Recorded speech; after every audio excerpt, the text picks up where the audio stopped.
kami dipanggil oleh Presiden.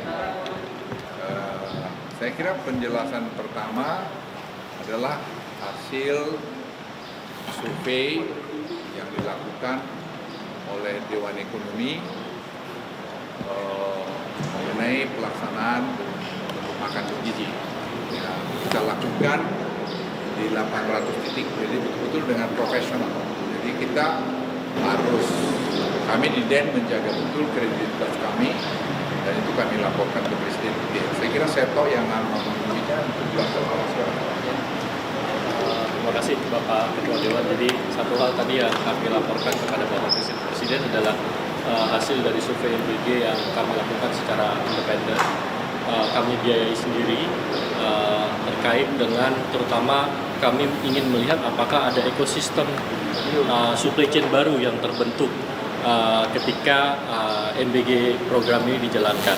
Tadi Bapak Ketua sudah menyampaikan ada 800 titik yang kita pilih secara random sampling. Jadi ini komputer yang memilih sampelnya ya. Jadi ada yang di Nia Selatan, ada yang di Halmahera, ada yang di Papua, segala macam. Jadi ini bisa digambarkan merepresentasikan dari total keseluruhan populasi SPPG yang ada. Hasil pertama yang kami melihat positif adalah bahwa ada 86,9% dari SPPG yang ada saat ini itu paling tidak memiliki satu supplier kecil. Jadi ini adalah UMKM yang memang ada di dekat lokasi dari SPPG tersebut. Kalau dihitung secara rata-rata ada 3 UMKM yang digandeng oleh SPPG ini. Jadi ini membuktikan bahwa program MBG ini selain tadi mencapai tujuan Bapak Presiden untuk perbaikan gizi dari anak-anak Indonesia, ini juga menciptakan ekosistem supply chain yang baru. Nah, yang lebih menarik ada sekitar 65% sektor UMKM-nya ini berada di dalam satu kabupaten di mana SPPG itu berada. Jadi ini juga penting bahwa ini bukanlah supplier besar yang masuk, tapi UMKM yang muncul itu memang UMKM yang ada di dalam kabupaten atau lokasi di mana SPPG tersebut berada. Yang ketiga temuan kita adalah tenaga kerja itu hampir 99% memang dari warga sekitar. Gitu ya, kepuasan terhadap performance dari UMKM ini juga cukup besar, hampir mencapai di atas sekitar 70% ya. Memang ada beberapa hal yang bisa ditingkatkan, adalah terutama bantuan permodalan untuk SPPG ini, untuk yang UMKM ini. Jadi mereka bisa mempunyai modal kerja yang lebih bagus, akhirnya bisa melayani SPPG-nya lebih banyak, komoditasnya juga lebih beraneka ragam gitu ya. Jadi ini kami juga melihat ini juga menjadi salah satu pendorong kenapa kemarin pertumbuhan kita mencapai 5,61%. Jadi ini yang tadi kami laporkan kepada Bapak Presiden terkait dengan survei MBG yang dilakukan secara independen oleh Dewan Ekonomi Nasional. Demikian. Jadi kemudian juga tadi kami laporkan mengenai government teknologi. Karena sudah 80% government teknologi ini terkoneksi, dan pertama kali juga 8 kementerian lembaga sepanjang Republik ini merdeka datanya jadi satu, tanggal 1 Juni kemarin. Jadi sebenarnya tanggal 1 Juni kemarin itu ada peristiwa besar kalau menurut kami, karena datanya menjadi satu berbasis AI. Jadi semua data itu sekarang sudah terkoneksi dan mulai dibersihkan oleh AI. Kemarin kami beri contoh di DPR waktu kami dipanggil bagaimana face recognition segera bisa menjawab masalah sanggar dalam 1 menit. Jadi pemerintahan Presiden Prabowo ini nanti GovTech ini akan menjadi satu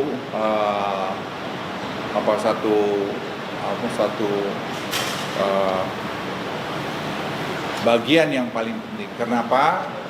Karena semua data nanti akan terkumpul dengan baik, dan kita tidak ada yang bisa lari dari situ. Dan nanti Soto akan saya minta jelaskan bahwa itu semua terkoneksi nanti ke National Single Window di Kementerian Keuangan. Ini saya pikir penting karena nanti dengan GovTech masuk, maka UMKM yang 64 juta itu kita akan grab supaya mereka itu juga ikut bagian yang 0,5% bayar pajak itu terlibat. Dan kalau itu terjadi, maka kita juga tax ratio kita akan naik dari 9%-an sekarang mungkin ke 12 atau 13% over time. Dan dari situ juga kalau penerimaan negara akan meningkat cukup signifikan, nanti Pak Dedek juga bisa membantu, itu ada peluang kita akan menurunkan pajak nanti ke depan. Dan juga ada peluang lagi untuk ciptakan lapangan kerja karena data GovTech yang begitu lengkap. UMKM baru bisa akan dibentuk tadi sejalan yang saya jelaskan mengenai makan bergizi. Karena MBG ini memang program yang sangat baik. Hanya pengelolanya memang perlu ditata dengan rapi. Dan tadi Presiden sudah memberikan arahan, kita akan bantu dari Dewan Ekonomi untuk menata pelaksananya sehingga jadi lebih bagus dari waktu yang lalu. Dan kemudian tadi juga Presiden beri arahan lagi mengenai International Financial Center, Family Office yang nanti akan ada pertemuan sekitar bulan Juli di Bali. Dan kita berharap itu ada potensi kira-kira mungkin berapa ratus miliar dolar yang kemungkinan masuk di Indonesia. Ini potensi tentu harus kita jaga dengan tadi berita-berita yang bagus mengenai Indonesia. Salah satu nanti DSI, saya menjelaskan, silakan Pak.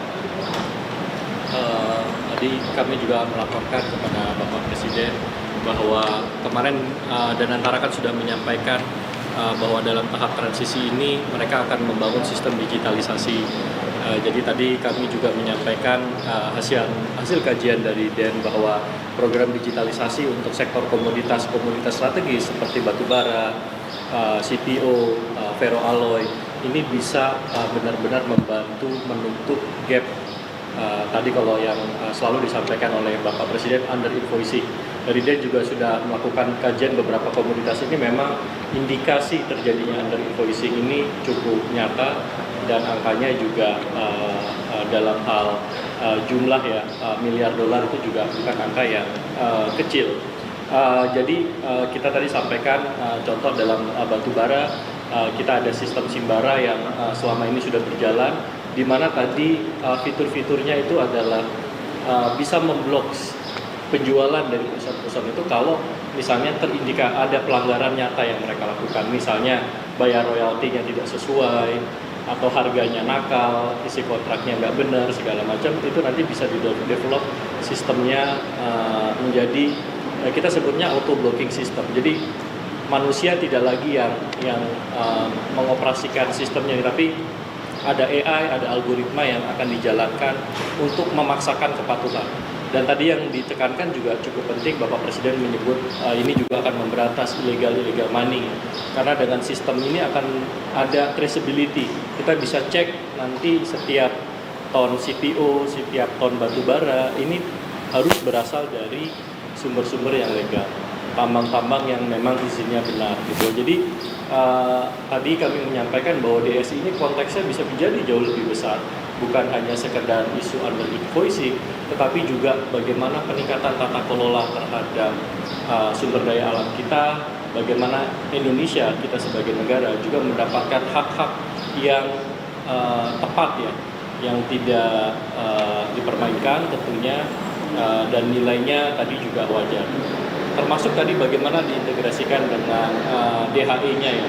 Jadi kita bisa men-track nanti setiap pengiriman ekspor apakah DHE-nya itu sudah masuk ke Indonesia atau belum. Karena ini juga jadi satu komponen yang penting dan itu bisa dimungkinkan semuanya dengan sistem digitalisasi yang saat ini sedang dibangun oleh DSI. Jadi nanti semua itu terkait ke National Single Window di Kementerian Keuangan, sehingga penerimaan negara pasti akan meningkat signifikan. Tadi yang seperti tadi saya jelaskan, hampir tidak mungkin orang lari dari situ karena kan kita monitor dan semua ini dibangun oleh anak-anak muda Indonesia dan kita tidak memakai uang yang berlebihan, kita pakai dana program. Dan saya kira kalau dulu kita ingat EKTP triliunan rupiah, ini sampai hari ini kita belum keluar berapa puluh miliar pun. Jadi banyakan gaji. Lainnya otak, karena ini adalah bisnis otak dan ekosistem yang sudah ada kita sempurnakan, kita koneksikan.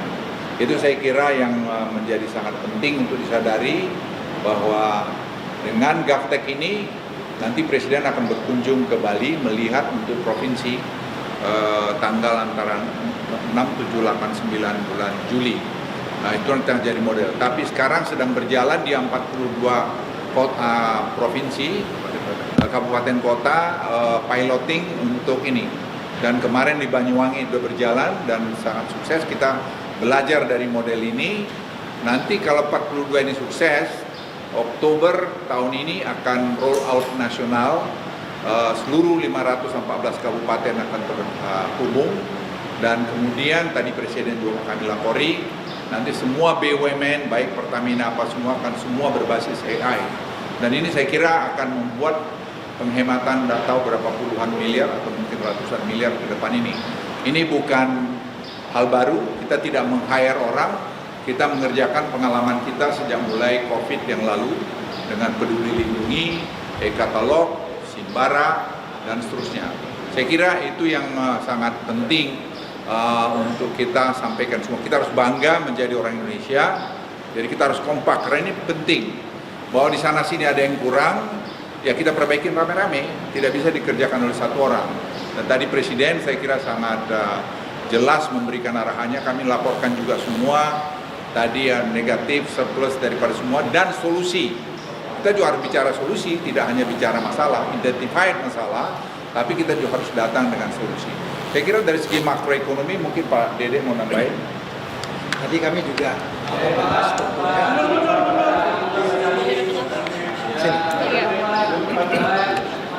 Tadi kami juga membahas tentunya perkembangan situasi terakhir, situasi makro yang berkaitan dengan kondisi sekarang, dan kami juga menyampaikan bahwa salah satu isu penting yang harus diperhatikan itu adalah kemungkinan mengenai risiko kenaikan harga-harga yang bisa terjadi akibat dari pelemahan rupiah. Karena ini tentu akan berdampak kepada kelompok menengah bawah dan apa yang harus dilakukan termasuk juga untuk menumbuhkan masalah confidence, masalah trust kepada pemerintah. Salah satunya adalah langkah-langkah yang dilakukan di dalam efisiensi anggaran, termasuk salah satu diantaranya di dalam kaitan dengan MBG. Saya kira Pak Firman mau bicara lebih detail mengenai ini. Kami dari Dewan Ekonomi Nasional memang menyampaikan kepada Bapak Presiden terkait dengan situasi ekonomi sekarang. Mungkin yang pertama yang kami sampaikan kepada Bapak Presiden bahwa fundamental ekonomi kita dalam kondisi yang baik, bahkan jauh dibandingkan dengan kondisi krisis 1994. Selain dari indikator-indikator makro seperti pertumbuhan yang masih tinggi, inflasi yang masih stabil, salah satu yang kami highlight adalah neraca korporasi yang dalam posisi yang sangat sehat. Salah satunya kalau teman-teman lihat utang perusahaan dalam dolar itu jauh lebih rendah dibandingkan dengan kondisi 1994. Kemudian kalau kita lihat posisi cash dari perusahaan juga dalam posisi yang tinggi, jadi ketidakpastian yang terjadi mereka masih cukup bisa mitigasi. Dari sisi perbankan kita juga bisa lihat capital adequacy ratio dalam posisi di atas 25. Ini menunjukkan sistem perbankan kita cukup kuat. Namun memang kita perlu waspada terhadap ketidakpastian ekonomi global.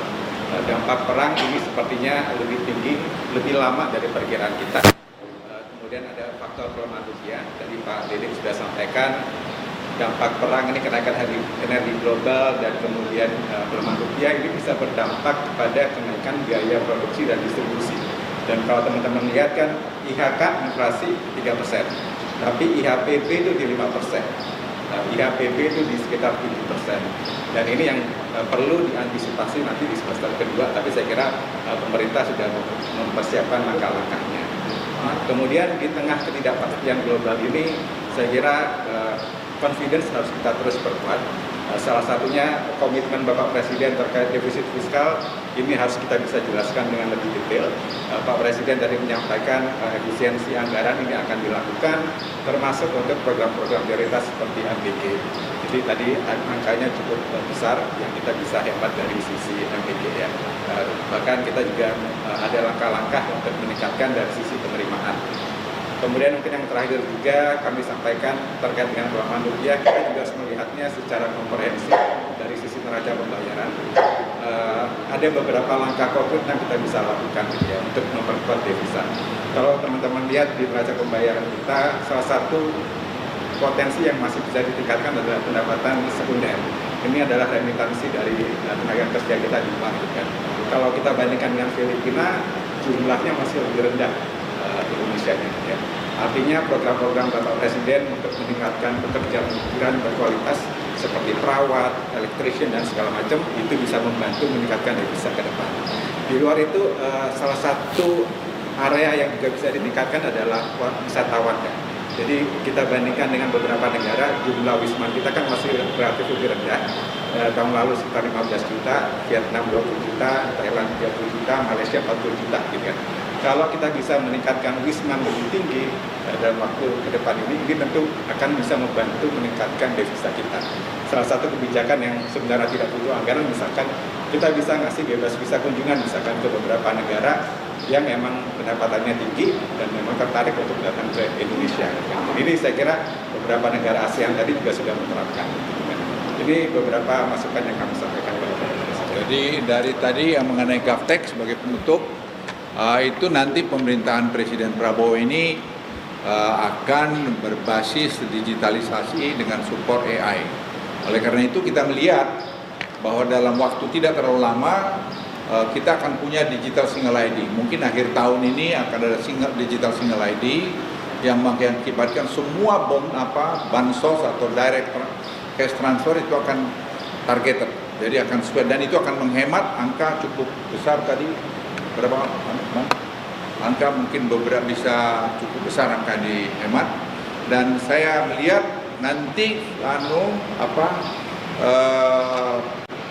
subsidi tidak akan lagi ke barang, subsidi akan langsung kepada yang penerima karena rata-rata kita kumpulkan semua bansos itu dengan cash transfer dan seterusnya ada 5,4 juta rupiah per orang dan ini nanti akan dikelompokkan dengan AI. Nanti bahkan dengan kita akan bisa mendorong untuk membuat UMKM dengan tentu memberikan kur yang baik karena orang ini sudah bisa dipantau dengan jelas latar belakangnya karena tadi government teknologi. Jadi ini satu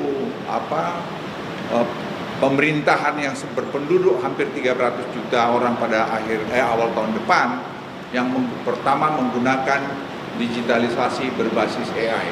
Nah ini saya kira satu keberanian tersendiri karena tadi seperti singgung, semua akan bisa dimonitor dengan sistem ini. Dan sekali lagi sistem ini dibangun oleh anak-anak Indonesia. Saya kira itu dari kami. Terima kasih. Kalau soal rupiah gimana sih Pak? MBG, Den. Rupiah itu kalau dari Den gimana sih Pak? Ya sudah tadi Pak Dery sudah jelaskan, kita banyak sekali anunya dan tidak perlu terlalu berkhawatir berlebihan. Ya, kita perbaikin di sana sini. Dari digital ini akan saya kira menjawab deep state. Deep state concernnya Presiden itu akan terjawab banyak dengan sini. Tadi saya laporkan secara khusus mengenai itu. Karena apa? Misalnya kami sudah coba dengan OSS, itu 1.600 halaman dibaca hanya 30 detik oleh AI dan sudah langsung dengan komentarnya. Dan ini saya pikir akan kita kembangkan terus dan sekarang tim masih melakukan penelitian dan exercise mengenai ini dan Presiden nanti ninjau pada tanggal 6, 7, 8, 9 bulan Juli itu akan ketahuan semua. Tapi dari sekarang kami sedang melakukan tadi piloting di 42 kabupaten kota. Kalau Anda mau cek ke sana silakan. Anda nanti bisa kita berikan contoh face recognition. Anda berhak atau tidak berhak untuk mendapat misalnya bansos. Kalau soal penataan MBG Pak Luhut seperti apa sih tadi yang dimaksud dengan? Saya kira pengelolaan MBG kita jangan bertengkar lagi mengenai itu barang baik. Tinggal pengelolaannya saja yang tentu kita perbaiki. Jadi tadi Presiden sudah memberikan arahan, bukan hanya arahan dan kami juga merespon dengan melakukan penelitian. survei yang dilakukan tadi dengan sangat kredibel. 3% margin of error-nya, dan saya pikir tinggal tadi kita tata dengan baik. Langkah seperti apa yang disarankan oleh Den untuk bisa mengefisienkan anggaran dan Sudah efisien, sekarang anggaran cukup efisien. Kalau targeted semua, saya kira akan lebih efisien lagi ke depan. Dan tadi kami juga minta Presiden untuk Dewan Ekonomi melakukan monitoring dan evaluasi setiap ini dan melaporkan pada Presiden. setiap momen untuk monitoring dan evaluasi. Ya, ini kita lakukan berkala seperti tadi kita survei yang kita lakukan itu. Ya, terima kasih. Terima kasih Pak